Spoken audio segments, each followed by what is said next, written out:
ተደላደለ ማለት ተቀመጠም ይሆናል። አርሽ በራሱ አልጋ ማለት ነው። አልጋ ማለት ስለሆነ ማለት ነው። ተቀመጠ፣ ተኛ፣ እነኝን ያስይዛል። አሁን ላይ የመጡት ግን ያንን ትዊስት ያደረጉትና የተወሰነ እየጣሉ ከአርሹ ከፍ አለ ማለት ነው የሚል ኢንተርፕሪቴሽን ሰጡት ማለት ነው። ከፍ አለ ሰው እንዴት ነው ከፍ ያለው? ተዘዝቆ ነው የቆመው? ተኝቶ ነው ያለው? ምንድን ነው ከፍ አለ ማለት እስከ አርሹ? እሱ ሌላ ጉዳይ ይሆናል ማለት ነው። ስቲል ያልተመለሰ ጥያቄ ይሆናል ማለት ነው። ከፍ አለ የሚለው ራሱ መልስ የሚፈልግ የሚጠየቅ ይሆናል ማለት ነው። ነገር ግን ዘፍጥረት እኛ ጋር ያለው ዘፍጥረት ምዕራፍ 1 ላይ ያለው እግዚአብሔር ሰማይና ምድርን ፈጠረ በሰባተኛውም ቀን አረፈ የሚለው አረፈ የምትል ቃል ስለመጣች እንደው የሰውኛ ቃላት በመጽሐፍ ቅዱስ ውስጥ ስላሉ ለእግዚአብሔር ቀጥታ እነኛን ወስደው አንድ ሰው ልክ ደክሞት ስራ ሲጨርስ እፎይ እንደሚለው እንደዚ አይነት አረፈ ማለት አይደለም። አረፈ ማለት እረፍት ማለት ምን ማለት ነው? ለምሳሌ አንድ ሰው አረፍኩኝ ሲል ነሰሰርሊ ደክሞት በቃ እፎይ አለ የሚለውን ብቻ የሚያስጨብጠው እንደዛ ነው። ለፈጣሪ ያ ክፍል ሲነገር ፈጣሪ ምክንያቱም የሆነ ደክሞት የሚያርፍ እንደዛ አይነት አይደለም። ፈጣሪ ደግሞ ምግቦቱን ጥበቆቱን የሚያቆምበት ለአፍታ ለሰከንድ እንኳን የለም። ለሰከንድ ላይን ጥቅሻ እንኳን ማለት ነው። ስለዚህ ጨረሰ፣ አዲስ መፍጠር አቆመ ማለት ነው። አረፈ ሲባል አዲስ ነገር ፍጥረት ተፈጥረው ተጠናቀቁ ማለት ነው። ተጠናቀቁ ማለት ነው። ሌላ መፍጠር ወይንም ደግሞ ፍጥረት ተፈጠሩ፣ አለቁ፣ በቃ ከዛ በኋላ መባዛት ይሆናል ማለት ነው። ማሜ ግን ይሄንን ትልቅ ቴዎሎጂ ያደረገውና አረፈ ተተባለ በቃ ደክሞት ነው ማለት ነው። ኖ ላላህ እንደዛ አይባልም።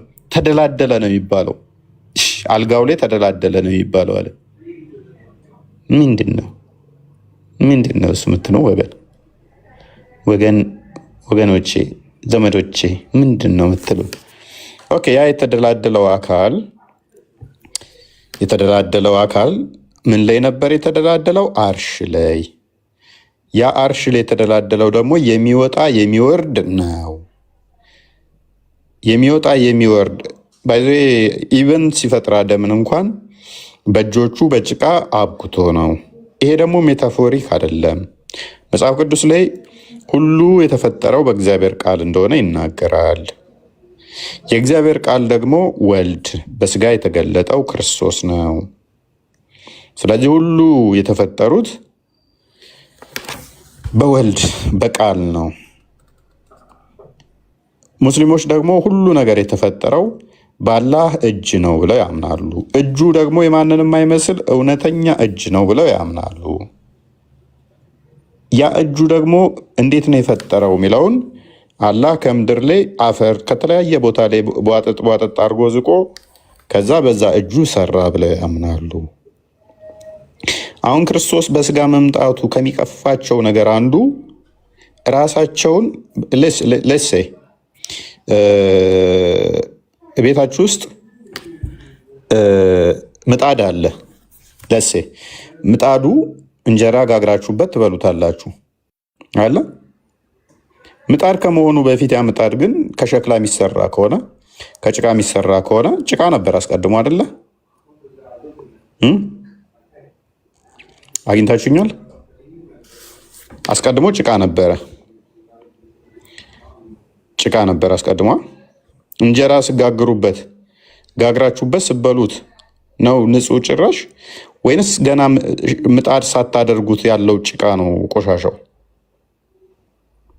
አሁን በሙስሊሞቹ ሎጂክ እዛ ጭቃውን ስታቦኩት በእጃችሁ ቆሻሻ አልነበረም። አሁን እንጀራ አድርጋችሁ ስበሉበት ግን እንዴት በቆሻሻ እንጀራ ጋግራችሁ ትበላላችሁ አይነት ሎጂክ ነው። ኦሪጂናሉን ምጣዱን የሰራው አላህ ጭቃ አብኩቶ ነው። እናንተ ምጣዱን ስነኩ ቆሻሻ ነው ይላችኋል። ኦሪጂናሊ ጭቃውን ያቦካው ግን አላህ ነው። ያው ምን አይነት ጭቃ? የገማ ጭቃ ነው ያቦካው። የገማ ጭቃን ካቦካና ሊትራሊም ሰርቷል ብለው ካመኑ ታዲያ ክርስቶስ በስጋ መገለጡ ለምን ይከብዳቸዋል? ሎክ መለኮት በስጋው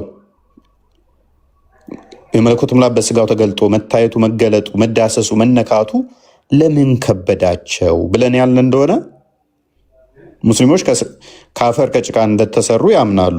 ወይል እኛ ከጭቃው ቆሻሻ ነን ብለው ያምናሉ ማለት ነው።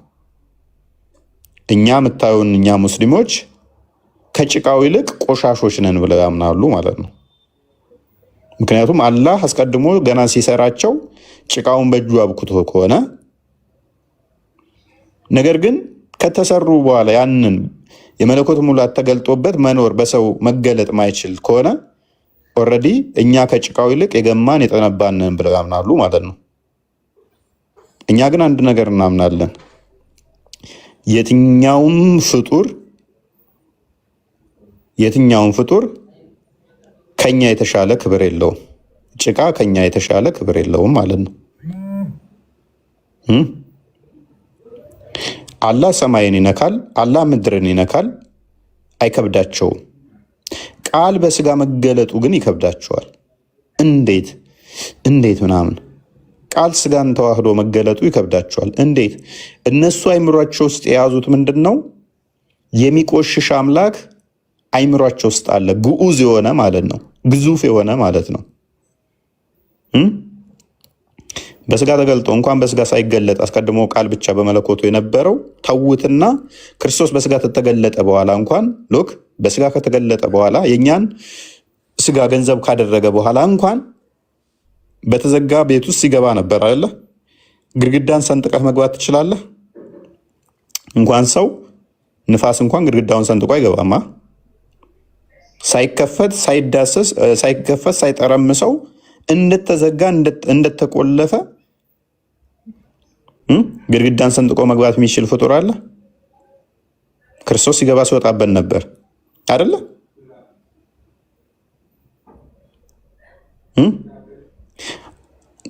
አት ሴም ታይም ኤግዚስት እያደረገ ከፍጡራኑ ጋር መገጫጨት ማይችል። ለምሳሌ ብርሃንና ንፋስን ብንወስድ ኤግዚስት ያደርጋሉ። አት ሴም ታይም አንዱን ቦታ ልቀቅልኝ ምናምን ብሎ ይጋፋሉ እንደሌላው።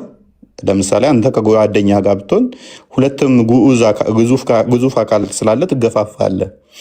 ለዚህ አንዱን አልፎ መሄድ አትችልም። ንፋስና ብርሃንስ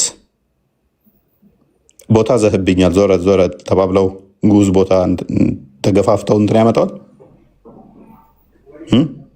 ኖ ንፋስ ጋርደኸኛል ብርሃን እኔ እንዳልሰጥ ምናምን ቦታ ሰፊ ቦታ ዘው ማለት ነው ይመጣዋል። ይሄ ራሱ ድክመት ያለበትም በፍጡራን ኤግዛምፕል ነው እየሰጠዋቸው ያለሁት። ንፋስ ወይንም ደግሞ ብርሃን ሰፈራችሁ ላይ የሆነ ቆሻሻ ቢኖር ሽታ ቢኖር ያ ሽታ ያ ቆሻሻ ላይ ፀሐይ ቢወጣ ፀሐዩ ነው የሚቆሽሸው ወይንስ ፀሐዩ ነው ቆሻሻውን የሚያጠፋው? ድብን ያለ ፀሐይ ቢወጣ ቆሻሻው በፀሐዩ ይጠፋል ወይንስ ቆሻሻው ፀሐዩን ያጠፋዋል?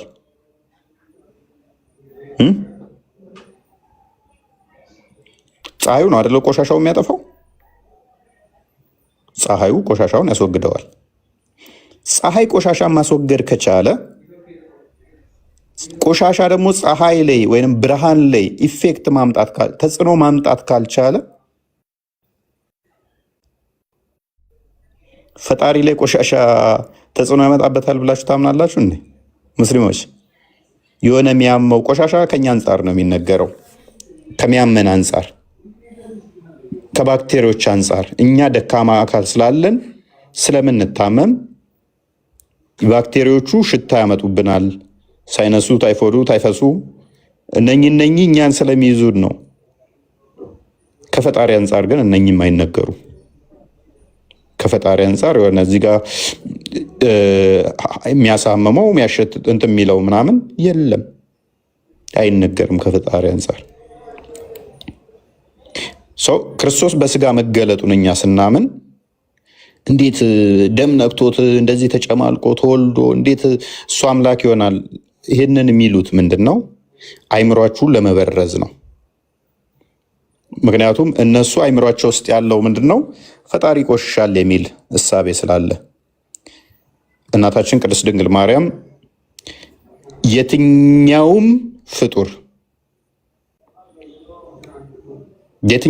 ፍጡር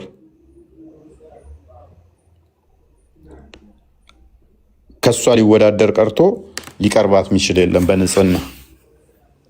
በደንብ አስተውሉ። ከምድርም ዓለም ከሰማይም በንጽህና በቅድስና ብቻ ሳይሆን በንጽህና እሷን ሊተካከል የሚችል የለም። በደንብ አስተውሉ። በንጽህና እሷን የትኛውን ፍጡር ሊተካከላት ካልቻለ፣ በደንብ አስተውሉ። የትኛውን ፍጡር ሊተካከላት የሚችል ፍጡር ካሌለ ቃል ከእሷ መገለጡ በቆሻሻ ምናምን ብለህ የምትለው አይደለም ማለት ነው፣ እንደ ሙስሊሞቹ ሎጂክ። ምክንያቱም አላህ ሰማይ ውስጥ ስለሚገባ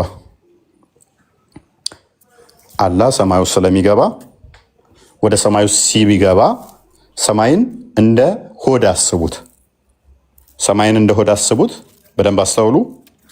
ማርያም ደግሞ የማርያም ሆድ እንደ ሰማይ አስቡት። በቀላሉ ኤግዛምፕል ነው የሰጠኋችሁ፣ ሁለቱ አይነጻጸሩ። የማርያም ሆድ ግን ከሰማይ ንጽህና እጅግ በብዙ ይበልጣል፣ አይነጻጸሩም። ሰማይ እንኳን ማርያምን ሊያክል ሊነጻ አይችልም።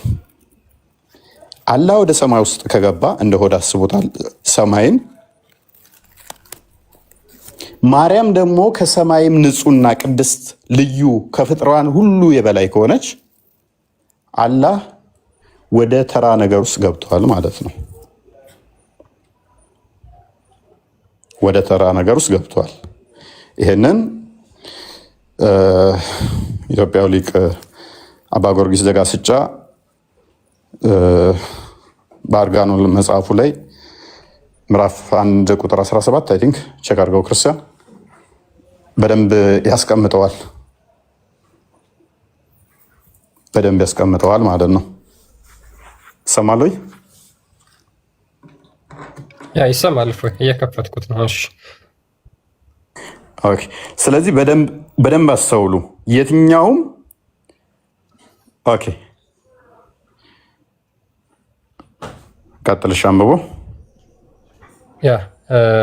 ከመሲሁ ነገስታት አፍ ነገስታት ኦኬ፣ ቀጥል። ኦኬ ከመሲሐውያን ነገስታት አፍ ንግስታችን መባል ከልዑላውያን መላእክት በላይ ከፍ ከፍ ማለት ከታችኞችም ፍጡራን ላንቺ መገዛት ይገባል። እንዲህ ላንቺ ከሰማይ ትበልጫለሽ። እንግዲህ አንቺ ከምን ትበልጫለሽ? ከሰማይ ትበልጫለሽ። ድንግል ማርያም ቃልን በስጋ የጸነሰችው ቃልን በስጋ የወለደችው ምን ይላታል? ከሰማይ ትበልጫለሽ፣ ከተራሮችም ከፍ ከፍ ታያለሽ። ስለ አንቺ እንዲህ ላለው ይላል፣ ከፀሐይ ብርሃን ከጨረቃም ድምቀት አንቺ ትበልጫለሽ። ስለ አንቺ እንዲህ ላለሁ፣ ከአርዮብ መልአክ ከመብረቅም ብርሃን አንቺ ትበሪያለሽ። ስለ አንቺ ደግሞ እንዲህ ላለሁ፣ በሰማይ ካሉ ትጉሃን መላእክት ትከብሪያለሽ፣ ከመናብርትም ከስልጣናትም ትቀደሻለሽ ብሎ ይናገራል። ስለዚህ ድንግል ማርያም ቃልን በስጋ የወለደችው የዚህን ያህል ንጽሕት ቅድስት ነች። የትኛውን ፍጥረት የእሷን ንጽህና የእሷን ቅድስና የለም። ሰማይ አይደለም፣ ከዋክብት አይደሉም፣ ጨረቃ አይደሉም፣ የትኛውን ፍጥሯን መላእክት አይደሉም፣ የእሷን ቅድስና የያዘ የለም። ቀጥልፍ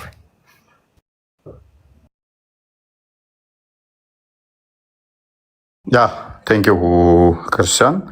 የትኛውም ፍጡር እንደ እመቤታችን ቅድስት ድንግል ማርያም ንጽሕት ቅድስት ብጽሕት የሆነ የለም። በደንብ አስተውሉ። እነሱ አላህ ወደ ቅርቢቱ ሰማይ ይመጣል ብለው ያምናሉ አይደለ?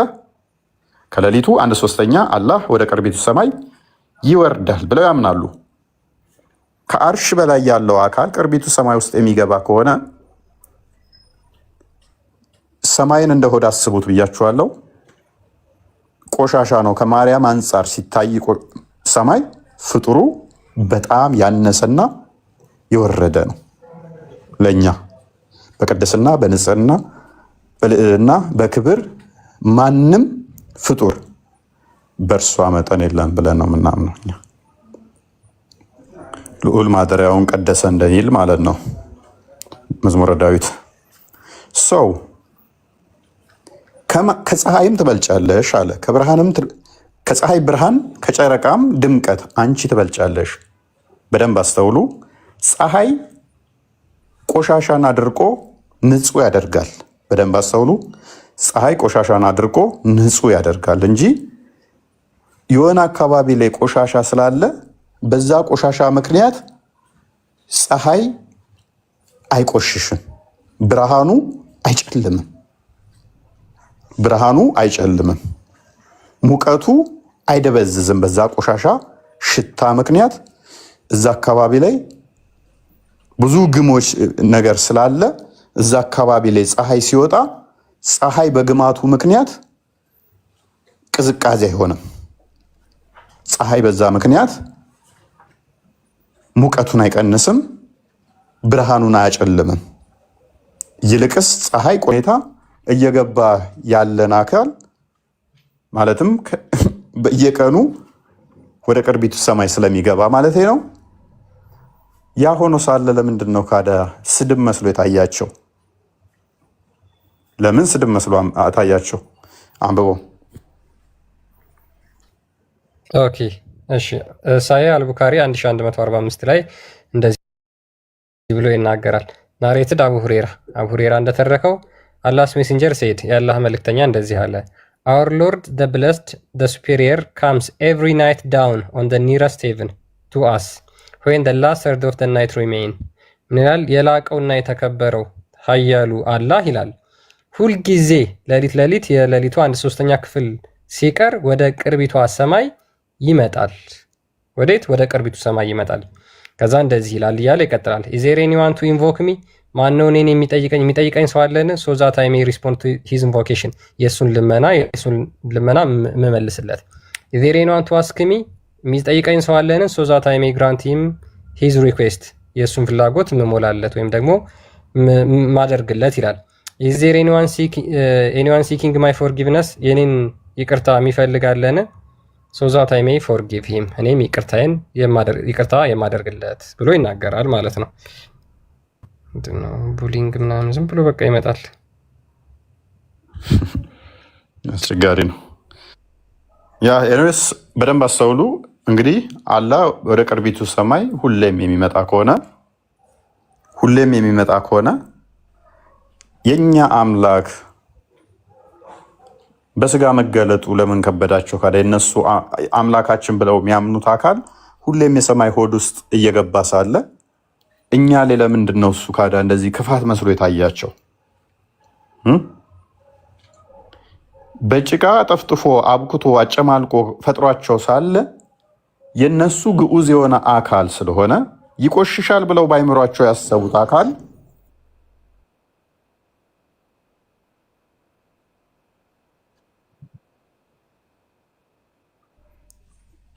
ከጫካ ተመልሷል። አንበሳ ማለት ነው።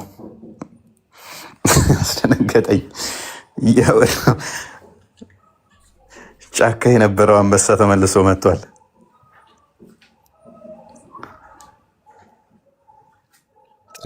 አቶ ክርስቲያን አለ አይገባም ነበር። ይሄ ምን አባቱ ይሰራለታል? አህያ ከሰጣችሁት በቂው ነበረ። አህያ የለም ነበር። አህያ ነው ይፈልገው የምጋልበው ስራ ስትሄድ ተቀምጠህ ለታክሲ ከምታወጣ አንበሳ ነው ይሰራል። አህያ ቢሆን እየጋለብከው ትሄዳለህ። ተጠቀሙ ተብሏል። ነዳጅ ስለጠፋ እውነትን ምን አህያ ያለውን ከተማውን ፋንዶ አድርገዋል። መቼም እናንተ ድሃውን አታስቡለትም። መንገድ ላይ የሚጠርጉትን እነሱ ላይ ልትጫወቱባቸው ነው። ኤኒዌይስ በደንብ አስተውሉ። ስለዚህ እነሱ ሁሌም አይምሯቸውን አክፍተው የሚያዩት ምንድን ነው? እንዴት አምላክ በስጋ ይገለጣል? ይህ መቆሸሽ ምናምን ብለው ነው የሚያስቡት። በደንብ እዚህ ላይ አጽንኦት ልትሰጡት የሚገባው ማርያም አንድ ቅድስት ንጽሕት መሆኗ፣ ይህንን በደንብ ልትረዱ ይገባል። ለማርያም ለምሳሌ አደፍ አይነገርላትም። እንኳን ለአምላክ ይቅርና ለማርያም እንኳን አይነገርም። ቅዳሴ ማርያም የሰኞውን አውጣው አንዴ ቁጥር 22 42 22 እንደዛ አካባቢ አይነገርላትም። አደፍ ለማርያም እንኳን አይነገርም። እንዴ በደም ተጨማልቆ እንደዚህ ሆና እንደዚህ እንትን ሆኖ ምናምን አይነገርላትም። ለሷ ራሱ ይሄ መቆሸሽ እንደዚህ የወራዊ ልምድ በሴቶች ምናምን የለባትም። ከእንቁ እንኳን የትኛውም እንቁ ከእርሷ የሚወዳደር አይደለም። በንጽህና በቅድስና ምንም እሷ የሚተካከል የለም። የእነሱ አላ ግን ጭቃውን እኮ ኦሪጂናሊ ጭቃውን አብክቶ ነክቶት ነበረ እኮ። ጭቃውን አብክቶ በእጁ ከነካው ደግሞም ሰማይ ውስጥ ደጋግሞ ከገባ ፍጡር ነውና ሰማዩ ስፔሱም ጭቃውንም በእጁ አስቀድሞ ገና ሲሰራው ከነካ በዛ መገለጡ የመለኮት ሙላት በስጋው ክርስቶስ በያዘው ስጋን ተዋህዶ መገለጡ ለምንድን ነው የከፍፋው? ለምንድን ነው የከበዳቸው? መቆሸሽስ አድርገው ለምንድን ነው የወሰዱት? አምላካቸው ግዑዝ አካል ስለሆነ ማለት ነው። ስለሚቆሽሽ ማለት ነው። ስለሚቆሽሽ አይደለ? አምላካቸው ይቆሽሻል። ምክንያቱም ግዑዝ ስለሆነ፣ ግዙፍ ስለሆነ፣ የሚዳሰስ የሚነካ ስለሆነ። እኛ አምላክ በባህሪው የሚዳሰስ የሚነካ የሚታይ ነው ብለን አናምንም። እግዚአብሔር መንፈስ ነው ስለሚል ቁጥር 42 አይ ቲንክ አንብበው። እሺ ድንግል ሆይ ከአንቺ አስቀድሞ ከአንቺም በኋላ እንዳሉ ሴቶች እድፍ የምታውቂ አይደለሽም፣ በንጽህና በቅድስና ያጌጥሽ ነሽ እንጂ። ድንግል ሆይ የሚያታልሉ ጎልማሶች ያረጋጉሽ አይደለሽም፣ የሰማይ መላእክት ጎበኙሽ እንጂ። እንደተነገረ ካህናትና የካህናት አለቆች አመሰገኑሽ እንጂ። ድንግል ሆይ ለዮሴፍ የታጨሽ ለመገናኘት አይደለም፣ ንጹሕ ሆኖ ሊጠብቅሽ ነው እንጂ። ድንግል ሆይ ከአንቺ አስቀድሞ ከአንቺም በኋላ በደንብ አስተውሉ። ከእርሷ አስቀድሞ ከእርሷ በኋላም እንዳሉ ሴቶች እድፍ የምታውቂ አይደለሽም። ስለዚህ በሴቶች ላይ ያለው እድፍ እንኳን ለእሷ አይነገርም። ከእሷ በኋላ የሚመጡም ሆነ ከእሷ በፊት እንደነበሩት እድፍ የሚነገርላት አይደለችም። ንጽሕት ነች፣ ንጹሕ ነች።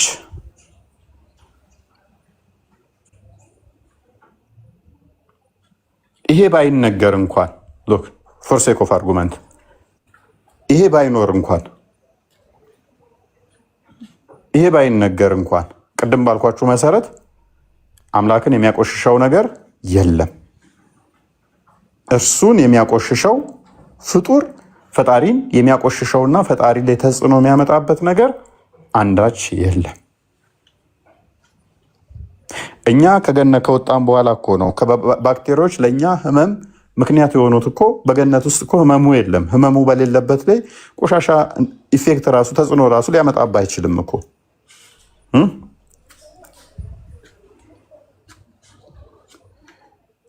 በልተህ ላይስማማህ ሊያመህ የሚችለው እኮ የመታመም ፖቴንሻሉ ሲኖር ነው። ሰውነትህ ደካማ ሲሆን ማለት ነው። በገነት ውስጥ ያ ነገር ነበር። በልተው ያማቸው ነበር። የሆነ ቮሚስ ሲያደርጋቸው ራሳቸውን ሲያዞራቸው የምግብ ፉድ ኮንታሚኔሽን ምናምን ነገር ነበረ።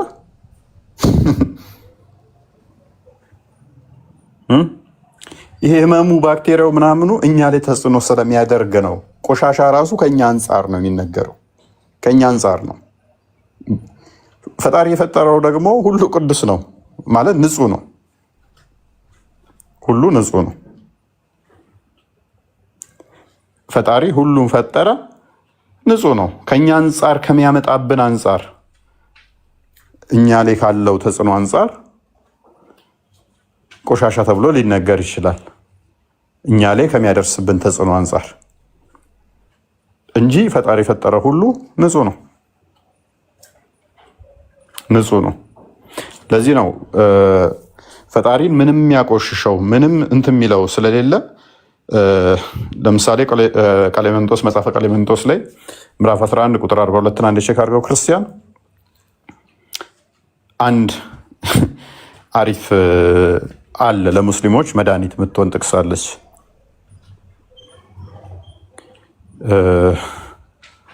እነሱ መቆሸሽን ልክ ለግዑዝ አካል ፈጣሪያቸውን ግዑዝ አካል አድርገው ስለሳሉት ሄዶ ጭቃ የሚለጠፍበት አድርገው ነው የሳሉት።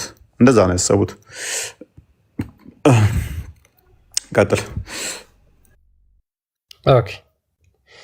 እግዚአብሔር ባልተባረከ ቦታ አይገኝም የሚል ካለ እግዚአብሔር ሁሉን የሚቀድስ እንጂ የሚረክስ ወይም የሚያረክስ አይደለም የሚለውን አላስተዋለምና የተረገመ ነው። ሉክ ደግሜ ላንብብላችሁ፣ በደንብ አዳምጡት። በጣም ከሙስሊሞች ጋር ቀጥታ የሚጋጭ አስተምሮ ማለት ነው። እግዚአብሔር ባልተባረከ ቦታ አይገኝም የሚል ካለ እግዚአብሔር ሁሉን የሚቀድስ እንጂ የሚያረክስ ወይም የሚያረክስ አይደለም የሚለውን አላስተዋለምና የተረገመ ነው።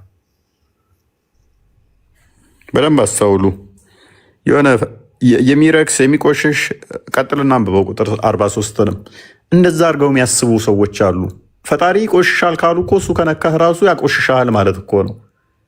እሱን ፍጡር ካቆሸሸው እሱ ደግሞ መልሶ አንተን ያቆሽሻል ማለት እኮ ነው። ስለዚህ ፈጣሪ የፈጠረው ነገር ሁሉ ከዛ በኋላ ቆሻሻ ይሆናል ማለት እኮ ነው። በጣም መጥፎ ነገር እኮ ነው ያረዳዱ በራሱ። እሱን ፍጡር ተጽዕኖ የሚያሳድርበት ከሆነ እሱ ደግሞ ቫይስ ቨርሳ አንተ ላይ ተጽዕኖ ያሳድራል ማለት ነው። አንተን ያቆሽሻል። ነጭ ልብስ ለብሰህ ጭቃ ሲነካ ያቆሽሻል። ጭቃው ነጭ ልብስህን ያቆሽሻል። አዘሴም ታይም ያቆሽሸ ጭቃ ደግሞ ቲሸርት ደግሞ አንተን ያቆሽሻል። ስለዚህ እንደ ሙስሊሞች አረዳድ ቆሻሻ ፈጣሪያቸውን የሚያቆሽሸው ከሆነ ፈጣሪያቸው ደግሞ እነሱን በተመሳሳይ ያቆሽሻቸዋል ማለት ነው። ወደ ኋላ ሲመለስ ቀጥል። ኦኬ ቁጥር 43 ክርስቲያኖች ስህተት መስለው የማይታዩትንም እንዳይፈጽሙ እዘዟቸው። ሉክ ስህተት መስለው የማይታዩትንም እንዳይፈጽሙ እዘዟቸው።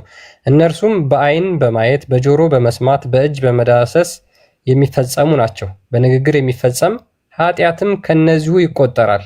እነዚህ ወደ ሐሰትና ወደ ስርቆት ስለሚወስዱ በፈጸማቸው ላይ እርኩሰትን ያመጣሉ። ስለዚህ እንደኛ እርኩሰት ቆሻሻነት በራሱ ምንድነው? እሱ ኃጢአት ነው። ዋናው ፈጣሪ የሚጸየፈው ቆሻሻ የቱን ነው? ኃጢአትን ነው። ፈጣሪ ነፍሱ ብትጸየፈው የሚለው ምንድነው? አንድም የኃጢአትን እንትን ነው አይደለ? ጠብ የሚያመጣ ግድያ እንትን የሚል እነኚህ ናቸው እርኩሰት እንደው። ስለዚህ ከቁጥር 41 አንዴ መለስ አድርገው እነኚህ ናቸው መጥፎ። እነኚህ ማድረግ ነው መጥፎ። በደንብ አስተውሉ። ክፍሉን በደንብ ተረዱት። በእግዚአብሔር ቃል ሰማያዊ ጸኑ። በእግዚአብሔር ቃል ሰማያዊ ጸኑ። መዝሙረ ዳዊት ምዕራፍ 34 ቁጥር 7 ላይ ነው፣ 6 ላይም አለ። በአፍ ውስጥ ትንፋስም ኃይላቸው ሁሉ ቆመ ያለውን ስማ። እግዚአብሔር በመለኮቱ ሰማይንና ምድርን የመላ ነው። የመላ መሆኑን ዘላለማዊ መሆኑን ኔማምን የተረገመ ነው። እግዚአብሔር በሰማይ በምድር የሞላ ነው። መዝሙረ ዳዊት 139 ቁጥር 7 እና 8 እንደሚናገረው።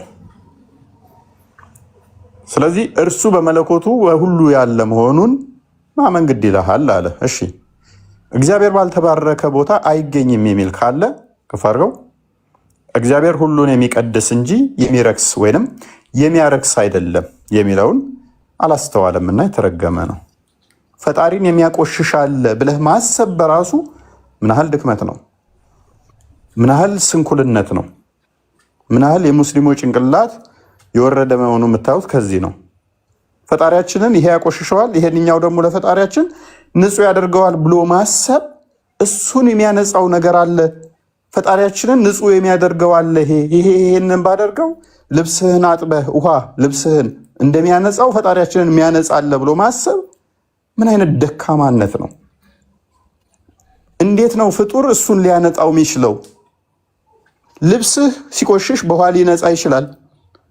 ይሄ ንጹህ ውሃ ነው ፈጣሪን ያነጻል ብለህ ማሰብ ምን ያህል መውረድ ነው? ምን ያህል መዝቀጥ ነው? የምታየውን ብርሃን እንኳን ውሃ አያነጻውም። ፈጣሪን ፍጡሩ ያነጻዋል ብሎ ማሰብ ደካማነት እንደመሆነ ሁሉ በተመሳሳይ ደግሞ እርሱን ፍጡር የሆነ ነገር ያቆሽሸዋል ብሎ ማሰብም በጣም በጣም መውረድ ነው። በጣም ስህተት ነው።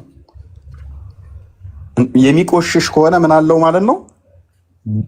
ቦዲ ነው ማለት ነው። ግዑዝ አካል ነው። ግዙፍ አካል ነው። ግዙፍ አካል ስለሆነ ሊቆሽሽ ይችላል። ቅድም አልኳችሁ በተዘጋ ግድግዳ ላይ ሰንጥቆ መግባት የሚችል አካል አለ? ሰው አለ? ሰንጥቀህ ትገባለህ? ቀደህ አላልኩህም ደግሞ ክፍተት ፈጥረህ ማለት አይደለም። ሳከፍተው ሳይከፈት እንደዛው መግባት ይቻላል። ዘግተው ሲጸልዩ ክርስቶስ በር ሳይከፍት ይገባባቸው ነበረ።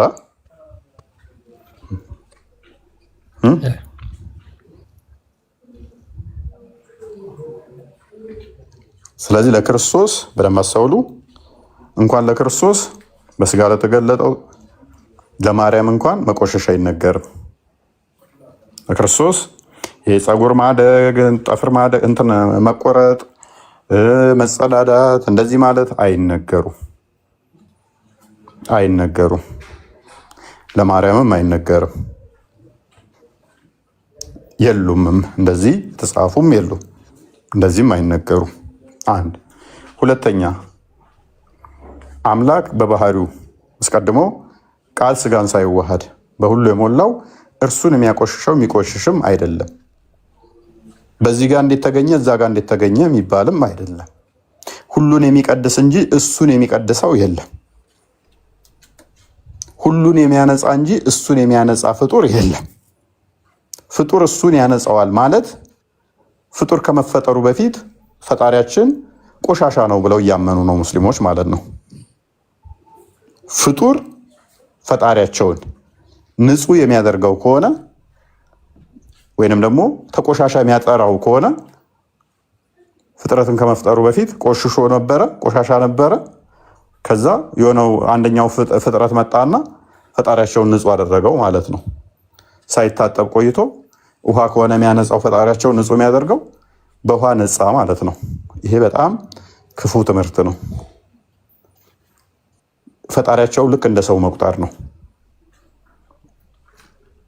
ቃል በስጋ መገለጡ እንዲህ እንትን ካላቸው ከቆሻሻ ወይንም ቆሻሻን ከመነካካት ጋር ካሰቡ ቃል በማርያም ማዕፀን ማደሩ ከአብ እቅፍ ሳይጎል በማርያም ማዕፀን ማደሩ ከንጽህና ጋር የሚያያይዙት ከሆነ አምላካቸው አስቀድሞ እነሱን ራሳቸውን ሲፈጥራቸው ሴቷንም ወንዱንም እስከነ ማዕፀን እስከነ ብልታቸው እስከነ ቃጭላቸው ሲሰራቸው አላ በእጁ ነው የሰራቸው።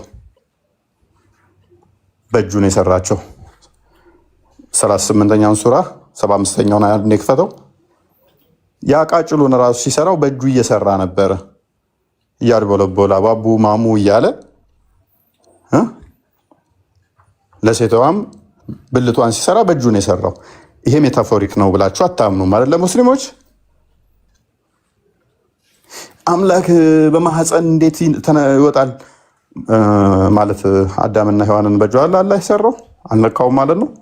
በእጆቹ ስለሰራው ነክቶታል ብላችሁ ነው የምታምኑት። ዋብዬዎች በተለይ ቀጥታ በእጁ ነው የሰራው ብላችሁ ነው የምታምኑት። በምንድን ነው የሰራው? ወልሴ ኢብሊስ ወይ በሁለት እጆቼ ለፈጠርኩት ከመስገድ ምን ከለከለ? በስንት እጁ ነው የሰራው? በሁለት እጁ 40 ዓመት ሙሉ አብኩቶ ጠፍጥፎ ቀጥቅጦ ነው የሰራው። ሙፈሲሮችህ እንደሚሉት ጠበሪ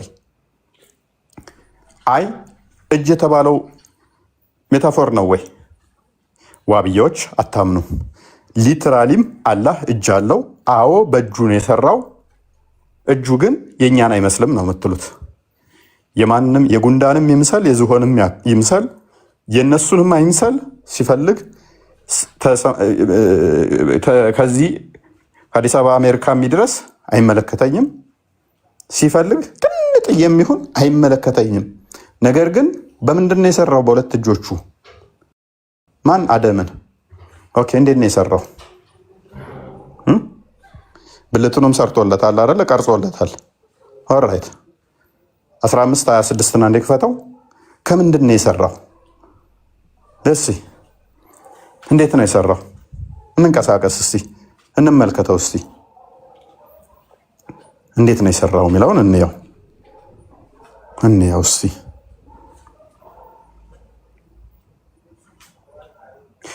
ሰውን ከሚቅጨለጨል ሸክላ ከሚገማ ጥቁር ጭቃ በእርግጥ ፈጠር ነው ይላል። አላህ ልክ እንደ አሸንጉሊት አደምን አብኩቶ አጨማልቆ በምንድን ነው የሰራው? ከሚገማ ጭቃ። ስለዚህ አላህ የሚገማ ጭቃን ሲነካ አደምን ከነካው ከሰራው በኋላ ታጥቧል? አልታጠበም? ምክንያቱም አሁን ከሚገማ ጭቃ ሊትራሊ በእጁ ሰርቷል ብለው የሚያምኑት በደንብ አስተውሉ። ሊትራሊም በእጁ ሰርቶታል ብለው ነው የሚያምኑት። ይሄ ሜታፎሪክ ነው፣ ምሳሌያዊ ነው፣ ተዊል ይደረጋል ብለው አይደለም የሚያምኑት። ሊትራሊ በእጁ ሰርቶታል። እጁ ግን የእኛን አይመስልም ነው። ሁኬርስ ማንንም ይምሰል አይምሰል ምን አገባን? ጥያቄያችን እሱ አይደለም። እኛ ግን በእጁ ሰርቶታል። ስለዚህ አላህ ያ ጭቃን ታጥቧል አልታጠበም? ኦኬ። ቃል በስጋ መገለጡ ቃልን ያቆሽሻል ብላችሁ ነው እናንተ አሰባችሁት። እኛ እንደዛ እናስብም፣ እኛ እንደዛ እናምንም። የሚያቆሽሸው ስለሌለ ምንም። የእናንተ ግን ገና ስጋውን ሲሰራ አዳምን ጭቃውን አብኩቶ እኮ ነክቶታል። አልቆሸሸም ማለት ነው። እናንተ ጋር ሲሆን አልቆሸሸማ፣ ቆሽሿል ማለት ነው። እናንተ ጋር ሲሆን እንዴት ነው? ቢቆሽሽም ችግር የለውም ነው። እንዴት ነው ነገሩ? ወዴት ይሆናል ነገሩ? ወዴት እንዴት አድርጋችሁ ታስማሙታላችሁ? ይሄንን ጀሚዕ ተርሚዚ 29:55 ክፈት እስቲ። እንዴት ነው እሱ ጭቃውን ያቦካው? ጭቃውን እንዴት ነው ያመጣው? ኬት ነው ያመጣው ጭቃውን?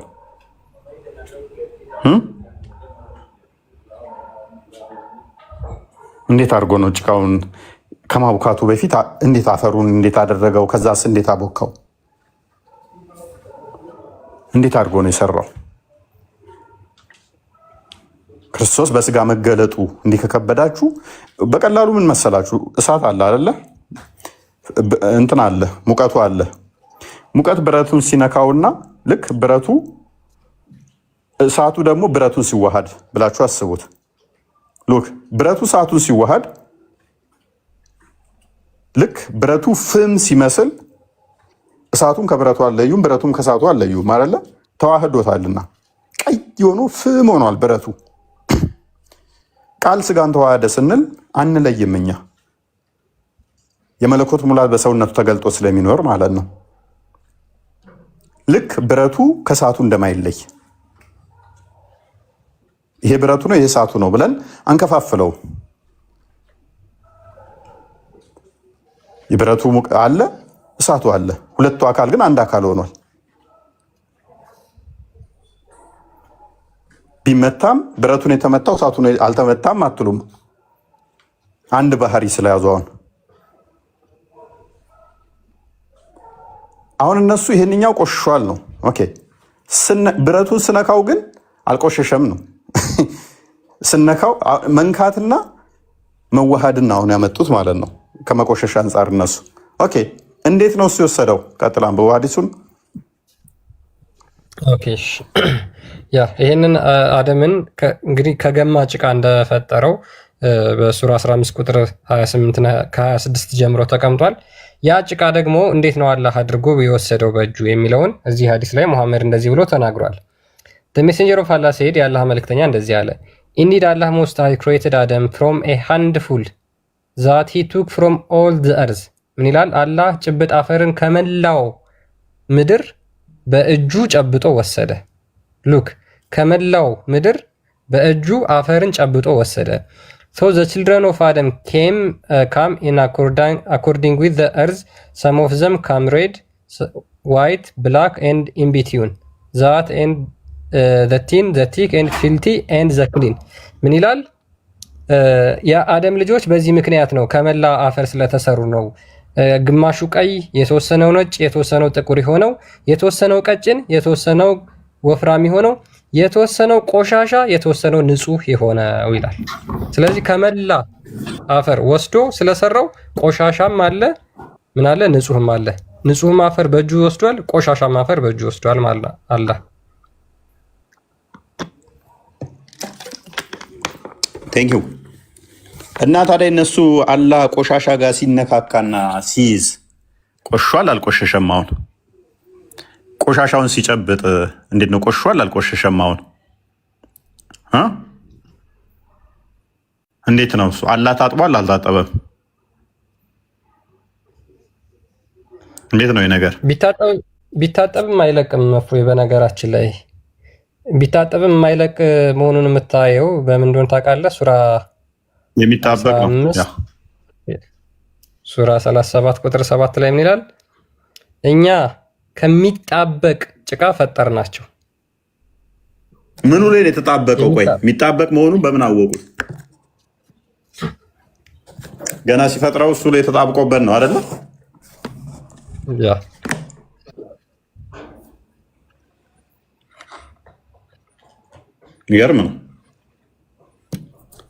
ይገርም ነው። ስለዚህ አላህ የሚያቆሽሸው ነገር አለ እያልከኝ ነው?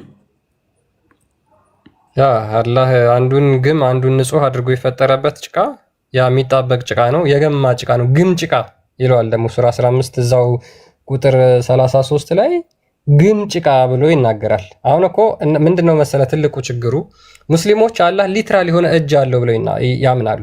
ሊትራል እጅ እንደው የኛን አይምሰል እንጂ ለራሱ በሚገባው መጠን እጅ አለው ብለው ይናገራሉ። በዛ እጁ ደግሞ የተለያዩ ዓለማት ላይ የሚገኙ ጭቃዎችን ወስዶ ከሰራ ሰዎች ደግሞ የሚለያዩት ንጹህና ቆሻሻ አስቀያሚ የሆኑት በዛ ምክንያት ከሆነ አላህ ያንን ጭቃ ሊትራሊ በእጁ ነክቶታል ማለት ነው። መንካቱ ሁላ ሜታፎሪካል አይደለም። እኛ ጋር ግን መንካቱ ራሱ ነው እንደዚህ ሰውን በመልካችን እንደ ምሳሌያችን እንፍጠር የሚለውን ራሱ አባቶች ሲያብራሩ እሱን እንሄድበታለን። እግዚአብሔር እንደዚህ ከዛና ከዛ ጭቃ ሰብስቦ እንደዚህ እጅ ሊትራል ፊዚካል እጅ ኖሮ ሰራ ብለን አናምን። እንደዛ የሚል አስተምረው ስለሌለ ማለት ነው። የሙስሊሞቹ ግን ይሄ ሜታፎሪካል እንኳን አይደለም፣ ሊትራል ነው የሚያምኑት። ሉክ ያ ጭቃ ምንድነው? ከሚጨለጨል ሸክላ ከግም ጭቃ ለፈጠርከው ሰው ልሰግድ አይገባኝም። ኦኬ ሙስሊሞች አምላካችሁ በጭቃ ተጨማልቋል ወይስ አልተጨማለቀም? ሙስሊሞች በዚህ ርዕስ ተመሳሳይ ክርስትና ላይ ጥያቄ ማንሳት ትችላላችሁ፣ ገብታችሁ ይህን ከመለሳችሁ ማለት ነው። ርዕሱን ሳትለቁ ሽፍት ሳታረጉ ጥያቄውን ትመልሳላችሁ። ከዛ በኋላ እናንተም ይህንኑ ደግሞ ደብል ስታንዳርድ ውስጣችሁ ክርስትናውን መጠየቅ ዳውት ማድረግ ይቻላል።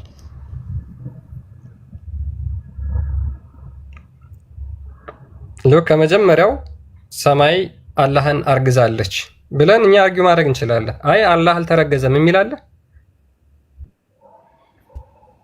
አላህ አልተረገዘችው ወይስ የሚናገር ወይም ደግሞ ሊያምን የሚችል ሙስሊም ካለ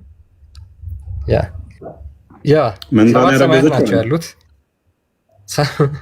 ሰባት ሰማያት ናቸው ያሉት። ሰባቱ ሰማዮች አላህን አርግዘዋል። የሚያረግዙት ደግሞ አንድ ጊዜ አይደለም፣ በየቀኑ እነዛ ሰባት ሰማያት ይገባል። አላህ መቼ ነው የሚወለደው? ማን ነው ቻሌንጅ የሚያደርገን? አላህ አይወለድም የሚል አለ?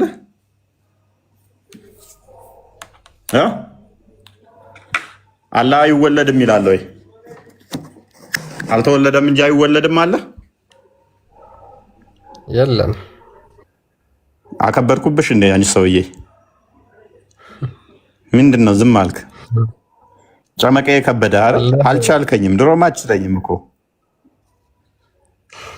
ሙስሊሞች በጣም በሚገርም ሁኔታ ይሄንን ስላላህ ቶፒክ ያው ታውቃቸዋለህ።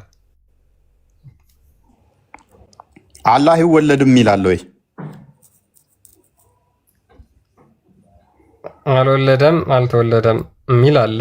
አይወልድም አይወለድም የሚል ሽታውም የለም። ሙስሊሞች ግን ጭንቅላታቸው ውስጥ የጋቷቸው ምንድን ነው? አይወልድም አይወለድም። ኔክስት ታይም አላህ ይወለዳል ይወልዳል ማለት ነው። ዋው! አሁን አላህ እየተወለደ ነው በየቀኑ። ሰማይ ነች እየወለደች ያለችው አላህን። ምክንያቱም ወደ ሰማይ ሆድ ውስጥ እየገባ ነው በየቀኑ ሰማይ ሆድ ውስጥ እየገባ ስለሆነ አላህ ተረግዟል። ማነው ቻሌንጅ የሚያደርገኝ መጥቶ? አላህ ተረግዟል። አሁን ኢች ዴይ ደግሞ እየተወለደ ነው በሰማይ። ምክንያቱም መወለድን አሁን እነሱ የሚወስዱት ከምን ጋር ብቻ ነው? እንደዚህ ከሰው ሆድ መውጣትን ወይንም ደግሞ እንስሳ እንደዚህ ከዛ ጋር ብቻ ነው የሚወስዱት። መወለድን የሆነ እንትን ውስጥ ገብቶ መውጣት ከሆነ አላህ ምን ውስጥ ገብቶ እየወጣ ነው? ሰማይ የሚባል ፍጡር የሆነ ክሬሽን ውስጥ እየገባ እየወጣ ነው። እዛ ሆድ ውስጥ እየገባ ነው። የሰማይ ሆድ ውስጥ እየገባ እየወጣ ነው። ስለዚህ ኢች ዴይ በገባ ቁጥር አላህ ይረገዛል ማለት ነው። አላህ ከተረገዘ ደግሞ ግዴታ ይወለዳል ማለት ነው። አላህ ይወለዳል። ኢብኑ ተማም እንኳን ደህና መጣህ። እንኳን ደህና ቆያችሁ። ሰላም ነው? መስገነው እንዴት ነው? አልሐምዱሊላህ። አላህ ይወለዳል እያልክ ነው መሰለኝ። ጥያቄ መጠየቅ ይችላል? ይቻላል። ግን በመጀመሪያ አላህ አይወለድም የሚል ጥቅስ አለ? አሁን አለ። እሺ ጥቅሱን ንገረን እስኪ። ሱረቱል ኢኽላስ ላይ ቁል ሁወላሁ አሐዱን ኢላሁ ሰመድ ለም የሊድ ወለም ዩለድ ወለም የኩን ለሁ ኩፉወን አሐድ ቢሉ ሱረቱል ኢኽላስ ላይ ክፈትልኝ። ኦኬ ተርጉም፣ ችግር የለውም ስለምናውቀው። እሺ ለም የሊድ ያለው ለም ያለው እንትኑ ማለት ነው። ለም ያለው አረብኛው ለም የሊድ የሚለው ማለት ነው ኢስቲምራርን ነው የሚጠቅመው እንዳል በአላህ ሲፈሰር ማለት ነው። ወደ አላህ ሲፈሰር ኢስቲምራር ማለትም መቀጠልን። ለም የሊድ አልወለደም የሚለውን ሰው የሚጠቁመው አላህን በተመለከተ ደግሞ እብኑ ችግር የለውም። ለም ያለችው ማዕና ትርጉማ ምንድን ነው ታውቃለህ? ለም የሊድ ወለም ይውለድ ማለት ምን ማለት ነው? ተርጉመው ዝም በልና ከመተርጎመ በፊት የኛው መጀመሪያ ማወቅ አለ። ለም የሚለው ትርጉሙን ታውቃለህ? ተርጉመው ታውቃለህ ወይ? ለም የሊድ ችግር የለውም። ለም የሊድ ማለት ምን ማለት ነው? እሺ ለም የሚለውን ትርጉሙን ታውቃለህ? አታውቀውም? ቀጥል። አፍራሽ ነች። ቀጥል። አፍራሽነቷ ለማን ነው? ጥሩ ነው። አፍራሽነቷ ወደፊት የሚመጣው ነው ያለፈው የሚታፈርሰው ያለፈውን ነው። ያለፈውን ከማፍረስ ግን አላህን በተመለከተ ከሆነ ግን ወደፊት የሚመጣውንም ነው። ወደ እንትኑ ማን ያለ ማስረጃ ነው? ኢብኑ ዑሰይሚን ያምጣለህ። ኢብኑ ዑሰይሚን መቼ ነበር የነበረው ሰውየው? በእናትህ ለኦዲየንስ ከፍ አድርግና ንገራቸው እስኪ። ከፍ አድርገውና መቼ የነበረ ሰው እንደሆነ ንገራቸው። ከዛ ማስረጃውን እስኪ እናየውና ትንሽ ፈን እናደርግበታለን። ክርስቲያን ከፍ አድርገውና እስልምና በማለት እንደተመሰረተ ኦዲየንስ እንዲያውቅ ኢብኑ ዑሰይሚን መቼ እንደነበረ ንገራቸው። ተዋታው ቪዲዮውን አታምጣው። ክርስቲያን ልጁን ከፍ አድርገውና እኔን ዝቅ አድርገኝና ይንገራቸው። ቀጥል። ኢብኑ ዑሰይሚን መቼ የነበረ ሰው እንደሆነ ከ20 ዓመት በፊት ነው የሞቱት። ኧረ እስቲ ድገመው እስቲ። ከ20 ዓመት በስተፊት የሞቱት በዘመናችን የነበሩ ሊቃውንቶች ናቸው። ስለዚህ እኔ ፍንዳታ ሆኜ ድድ ማስጫ ላይ ቁጭ ማለት በጀመርኩበት ሰዓት ላይ ነው ያንተ እምነት የተመሰረተው እያልከኝ ነው? እምነት የተመሰረተው እንደዛ እምነት ስለመመስረት ሳይሆን ያወራ ነው። ቁርአን መፈሰረን በተመለከተ ይሄ ለም የሚለው ቋንቋን በተመለከተ ነው። ቋንቋን በተመለከተ ስለሆነ ወይም ደግሞ ኪታብ ላይ ሳይሆን እኮ ጎበዝ እኮ ችግር የለውም። ይሄንን ለም የሊድ የሚለውን ለምሳሌ ለም የሊድ ወለም ይውለድ የሚለውን ይህንን የፈሰረልህ መቼ ነው የመጣው?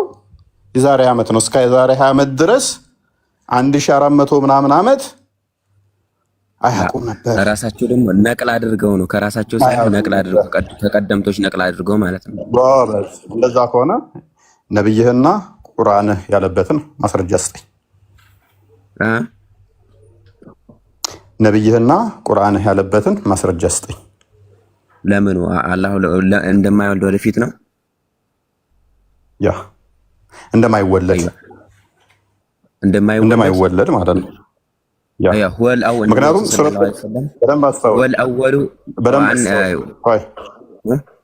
በደንብ አስተውል። ሱረት ኢኽላስ የወረደበትንም አስባቡን እንዳዘነጋ ምን ተጠይቆ ይሄ ምላሽ እንደተሰጠ እንዳዘነጋ አብሮ ሊሄድ ስለሆነ በተመለከተ የመጡ ሐዲሶች ደካማ ናቸው።